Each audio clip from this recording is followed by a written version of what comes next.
हाय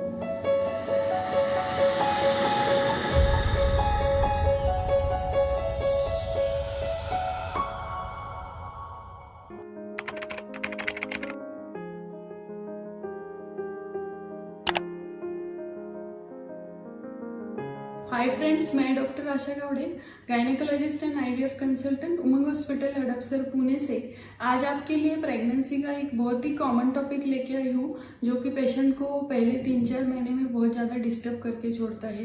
patient बहुत stress out होते हैं कि ब्लीडिंग इन अर्ली प्रेगनेंसी।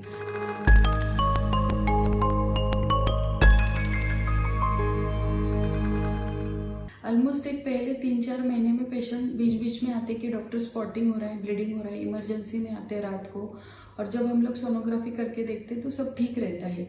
तो ये प्रेगनेंसी में, अर्ली प्रेगनेंसी में ये ब्लीडिंग क्यों होता है, उसके लिए क्या क्या इन्वेस्टिगेशन करना है और उसके लिए ट्रीटमेंट क्या रहेंगी, वो हम लोग आज ये वीडियो के थ्रू डिस्कस करेंगे। तो आप ये वीडियो एंड तक देखना मत भूलिए। सबसे पहले आते हैं कि ये क्यों होता है। Commonest and commonest is the implantation bleeding. Implantation यानी क्या, अराउंड 6 to 7 वीक्स के अराउंड जब भी वो जेस्टेशनल सैक है जो आपके यूट्रस को, मतलब बेबी जब यूट्रस में इम्प्लांट होते रहता है, यूट्रस में जब भी चिपकता है तो थोड़े बहुत अंदर के एंडोमेट्रियम वेसल जो है, ब्लड वेसल है, वो क्रैक हो जाते हैं, ब्रेक हो जाते हैं और थोड़ा बहुत आपको स्पॉटिंग ब्लीडिंग होता है, जो बहुत ही नॉर्मल रहता है। Second, physical exertion. मानो अगर आप 2 व्हीलर पे बहुत ही फुल स्पीड से ड्राइव कर रहे हैं, बहुत ज़्यादा लॉन्ग ट्रैवल करा है, लॉन्ग ड्राइव करा है, या बहुत पेशेंट आजकल बोलते कि डांस करा या बहुत सारा हेवी वेट लिफ्टिंग करा या 2 व्हीलर पे ड्राइव करा, उस केस में भी पेशेंट स्पॉटिंग ब्लीडिंग लेके आते हैं। तीसरा कॉमनेस्ट रीजन है कि hormonal deficiency. Most of the cases में ये कॉमन कॉज दिखता है हम लोगों को। प्लेसेंटा यानी आवल बोलते हैं हम लोग, जो 9 महीना बच्चे का टेक केयर करता है, लेकिन ये प्लेसेंटा 3rd मंथ के एंड तक कंप्लीटली फॉर्म होता है। पहले वो डेवलपिंग रहता है और वो प्लेसेंटा ही हार्मोन सिक्रेट करता है जो बच्चे को सपोर्ट करता है। पॉजिटिव प्रेगनेंसी हार्मोन सिक्रेट करता है प्लेसेंटा। तो स्टार्टिंग में 3 मंथ ये प्लेसेंटा हार्मोन यानी प्लेसेंटा डेवलपिंग रहता है, तो ये हार्मोन का सपोर्ट इतना बॉडी से नहीं रहता है, तो उस केस में हम लोग बाहर से हार्मोन सपोर्ट देते हैं पेशेंट को, बेसिक। लेकिन कभी कभी वो हार्मोन का सपोर्ट इनएडिक्वेट गिरता है और उसकी वजह से भी पेशेंट स्पॉटिंग ब्लीडिंग करके आते हैं। नेक्स्ट इंपॉर्टेंट कॉज आता है कि मल्टीपल प्रेगनेंसी। मानो अगर आपको ट्विन प्रेगनेंसी है या ट्रिपलेट है, वो केसेस में भी थोड़ा बहुत हार्मोन डेफिशिएंसी की वजह से पेशेंट स्पॉटिंग ब्लीडिंग करके आते हैं। आगे का इंपॉर्टेंट कॉज है कि ट्यूबल एक्टोपिक प्रेगनेंसी, जो कि एबनॉर्मल है। Normal implantation, normal pregnancy uterus यानी गर्भाशय में रहती है, लेकिन कभी कभी वो फर्टिलाइज बेबी ट्यूब में ही फंस जाता है, उसको बोलते हैं हम लोग ट्यूबल एक्टोपिक प्रेगनेंसी। और अर्ली मतलब ऑलमोस्ट 6 to 7 वीक्स के अराउंड जब भी पेशेंट आते हैं, पेशेंट का यूरिन और ब्लड टेस्ट का रिपोर्ट पॉजिटिव रहती है और उसकी प्रेगनेंसी ट्यूब में फंसी हुई रहती है, उसको बोलते हैं हम लोग एक्टोपिक प्रेगनेंसी। उस केसेस में भी पेशेंट ब्लीडिंग करके प्रेजेंट करते हैं।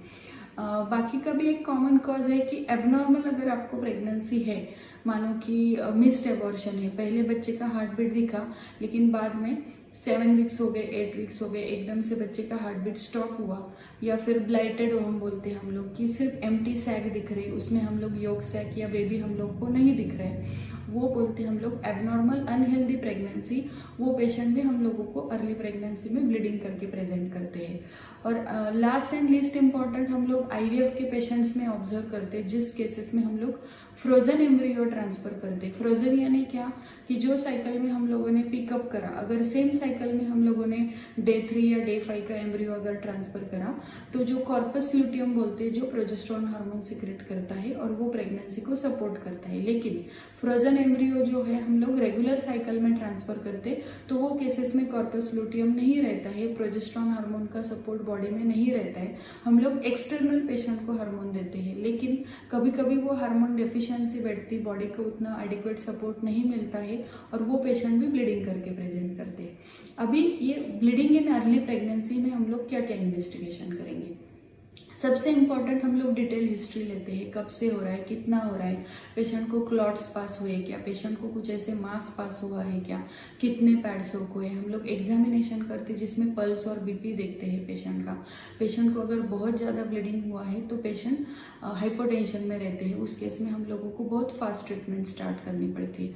फिर हम लोग इन्वेस्टिगेशन करते हैं। आइडियली फर्स्ट सोनोग्राफी करके देखते हैं हम लोग। सोनोग्राफी में अगर नॉर्मल इंट्रायूट्राइन प्रेगनेंसी दिख रही, जेस्टेशनल सैक अच्छे से दिख रहा है, उसमें योग सैक दिख रहा है, फिटल पोल दिख रहा है, बच्चे का हार्ट बीट अगर सुनाई दे रहा है, तो it's the normal healthy intrauterine pregnancy. ये हार्मोन डेफिशिएंसी की वजह से या इम्प्लांटेशन ब्लीडिंग या फिजिकल एक्सर्शन की वजह से वो ब्लीडिंग हुआ होगा। तो वो केसेस में हम लोग पेशेंट को पॉजिटिवली काउंसलिंग करते, सपोर्टिव ट्रीटमेंट रहती है। पेशेंट को कभी कभी एडमिट भी करना पड़ता है, स्ट्रिक्ट बेड रेस्ट एडवाइस करते और हार्मोन के इंजेक्शन देते हैं। लेकिन कभी कभी सोनोग्राफी में हम लोगों को प्रेगनेंसी नहीं दिखती है, वो केसेस में हम लोग बीटा एससीजी करके एक प्रेगनेंसी का हार्मोन है वो करते हैं। अभी बीटा एससीजी क्या है, इट्स जस्ट कंफर्म हो गया कि वो प्रेगनेंसी है, लेकिन वो हेल्दी प्रेगनेंसी है या नहीं, इसके लिए हम लोगों को 48 आवर्स के बाद में वो बीटा एससीजी का लेवल बढ़ रहा है या नहीं वो देखना पड़ता है। अगर वो हेल्दी ग्रोइंग लाइव प्रेगनेंसी है तो 48 आवर्स यानी 2 दिन के बाद में ऑलमोस्ट एक डबल लेवल दिखती है बीटा एससीजी हार्मोन की। कम से कम वो 60% तो बढ़ना है बेसिक लेवल से। अगर वो 60% के ऊपर अगर बढ़ रहा है तो वो हेल्दी प्रेगनेंसी है। अगर वो 60% से कम बढ़ रहा है लेकिन बढ़ रहा है तो एक्टोपिक प्रेगनेंसी भी हो सकती है। और अगर वो बढ़ ही नहीं रहा है तो वो एबनॉर्मल यानी ब्लाइटेड ओवम या मिस्ड एबॉर्शन हो सकता है। तो वो केसेस में हम लोग पेशेंट को 8 दिन में वापस से देखने को बोलते हैं। अगर वो राइजिंग टाइटर है तो 8 दिन में हम लोग सोनोग्राफी देखते हैं कि वो नॉर्मल इंट्रायूट्राइन सैक दिख रही है नहीं। और अगर वो बहुत ही स्लो राइज हो रहा है तो उस केस में हम लोगों को एक्टोपिक का डाउट आता है, तो पेशेंट को हम लोग को वापस से 48 आवर में सोनोग्राफी या बीटा एससीजी करके देखना पड़ता है। तो फ्रेंड्स, नेक्स्ट अपना ट्रीटमेंट क्या रहेगा। ट्रीटमेंट ऐसे जिसको सपोर्टिव ट्रीटमेंट देते हैं। अगर सोनोग्राफी में सब अच्छे से दिख रहा है हम लोगों को या बीटा एससीजी नॉर्मल 48 आवर में अगर डबल से राइज हो रहा है तो उसका हेल्दी प्रेगनेंसी है, वो केस में पेशेंट को हम लोग एडवाइस करते हैं कि एडमिट हो जाओ। अगर बहुत ही ब्लीडिंग कम है तो उस केस में हम लोग घर पे बेड रेस्ट एडवाइस करते हैं। इसमें स्ट्रिक्ट बेड रेस्ट का बहुत ज़्यादा रोल है, इसको बोलते हैं हम लोग थ्रेटन एबॉर्शन। दूसरा है कि हार्मोन के इंजेक्शन आए हैं मार्केट में, एससीजी करके है, ह्यूमन कोरियोनिक गोनाडोट्रोपिन, प्रोलुटॉन डेपोट है, सस्टेन करके है। फिर बहुत सारे माइक्रोनाइज प्रोजेस्टेरॉन के कैप्सूल्स है, जेल है, जिसको हम लोग वजाइनली पुश करने को बोलते हैं पेशेंट को। और एक 24 to 48 आवर में ये ब्लीडिंग स्टॉप हो जाता है, ब्राउनिश डिस्चार्ज पे पेशेंट आते हैं और पेशेंट का प्रेगनेंसी अच्छे से ग्रो होता है।